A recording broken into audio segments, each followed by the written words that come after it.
Big boss Kannada season 11ಕ್ಕೆ wild card ಮೂಲಕ entry ಕೊಟ್ಟ ಸಿಂಗರ್ ಹನುಮಂತ ಬೇರೆಲ್ಲ ಸ್ಪರ್ಧಿಗಳಿಗಿಂತ ವಿಭಿನ್ನವಾಗಿ ಗುರುತಿಸಿಕೊಂಡಿದ್ದಾರೆ.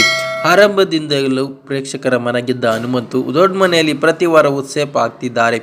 ನೋಡುಗರು ಆತನನ್ನು ದೊಡ್ಡ ಮನೆಯಲ್ಲಿ ಉಳಿಸಿಕೊಳ್ಳುತ್ತಿದ್ದಾರೆ. ಆದರೆ ಇದೀಗ ಸಿಂಗರ್ ಹನುಮಂತ ಬಿಗ್ ಬಾಸ್ ಆಟವನ್ನು ತೊರೆಯುವ ಬಗ್ಗೆ ಮಾತನಾಡಿದ್ದಾರೆ. ಈ ವೇಳೆ ಧನ್ರಾಜ್ ಧೈರ್ಯದ ಮಾತುಗಳನ್ನು ಹೇಳಿದ್ದಾರೆ. ಬಿಗ್ ಬಾಸ್ಗೆ ನಾನು ನೇರವಾಗಿ ಹೇಳಿಬಿಡುತ್ತೇನೆ, ಕಷ್ಟ ಆಗುತ್ತಿದೆ, ನನ್ನನ್ನು ಕಳಿಸಿಬಿಡಿ ಎಂದು ಹನುಮಂತು ಅವರು ಹೇಳಿದ್ದಾರೆ.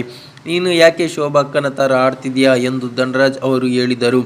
ಯಾಕೆಂದರೆ ಶೋಭಾ ಶೆಟ್ಟಿ ಕೂಡ ಇದೇ ರೀತಿ ಮಾತನಾಡಿ ಬಿಗ್ ಬಾಸ್ ಮನೆಯಿಂದ ಹೊರಗೆ ಹೋಗಿದ್ದಾರೆ. ತಮ್ಮ ಮನಸ್ಸಿನ ಗೊಂದಲ ಏನು ಎಂಬುದನ್ನು ಹನುಮಂತು ವಿವರಿಸಿದ್ದಾರೆ.